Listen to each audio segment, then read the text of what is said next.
South Africa, as you know, is on a 21-day lockdown in the fight against the spread of COVID-19. Now, in some parts of the world, the drop in air pollution is attributed to this virus, and the scientists are carrying out studies to link the two. Now, this, they say, is because the lockdown has forced factories, markets, shops and places of worship to be closed, and as well as most public transport suspended, putting construction work on hold. And joining us for more on this is our very own Azwi Tuwani, a meteorologist. Very good morning to you, Azwi. Now, before we get to the bolts and nuts of how COVID-19 has affected the drop in the air pollution, how will the showers continue? I mean, how long will they continue? Will they still allow me to conduct my outdoor exercises in my back garden? Well, yeah, your outdoor exercises, you mean your garden exercises?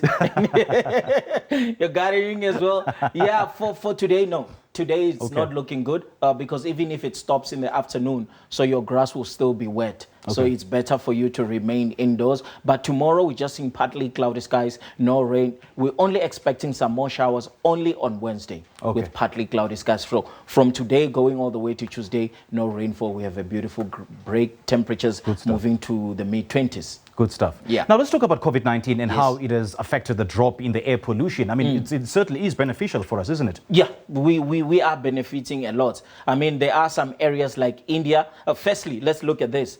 You did mention that there are lots of activities that have come to a halt or maybe have been reduced significantly. Looking at your airplanes, they do produce a whole lot of carbon dioxide, our cars as well. Then industries is one of those things. But with coming to South Africa, we still have our power stations on and we are getting our electricity, but the production is not a lot on its own. This also contributes a lot, and these are the activities that we do every day and all over the world. So since that has stopped, we have seen a huge reduction of carbon dioxide. Now, the red that you are seeing on the map, that's carbon dioxide on normal days. But ever since the COVID-19, we have seen it reduce. Look how light it is. It's looking very light in Milan as well. Massive Madrid. Difference. Yeah, so there is a huge difference when it comes to the atmosphere, less carbon dioxide. But the issue is, this is not going to remain like this, because as soon as the COVID-19 era is over, then we are going back to our normal activities. And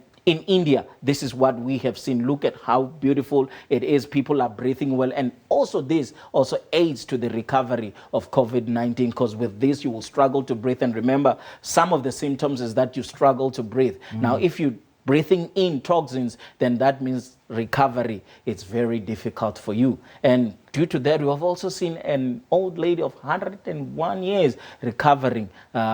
Maybe it's due to the atmosphere. She was breathing well, and this happened in Spain, and she did recover. So saying that if you are old, you're not going to recover, well, it's really not true, because she is a sign that you can recover. Yeah, it is a fallacy, and just look at her. And one thing I've realized is that the air is so fresh. The air is fresh, the air is beautiful. Like, I think the people who really tell us that are those from India. Because with them, they've experienced a whole lot of pollution in the air, in China as well. But now the sky has opened up. It is clear. It is beautiful. Everybody is breathing well. But those are not the only benefits that they are getting. With us here in South Africa, I mean, since that, we have electricity every day. But before that, we had cuts here and there. But for now, it just continues, because lots of activities that we do in our cities are not being done, and the consumption of electricity is much less right now. So we will see a map like that in South Africa. Now, going to some other cities, we have seen wild animals moving away from the wild and taking over the cities. I mean, this is awesome. This is some of the benefits, because how often do you see these kinds of goats in your cities? They're enjoying the solitude of clear streets. Yes, but we something can only unseen and unseen in years. In years, because in some areas they have believed that some of these animals do not exist anymore, but they are there. Look at coyotes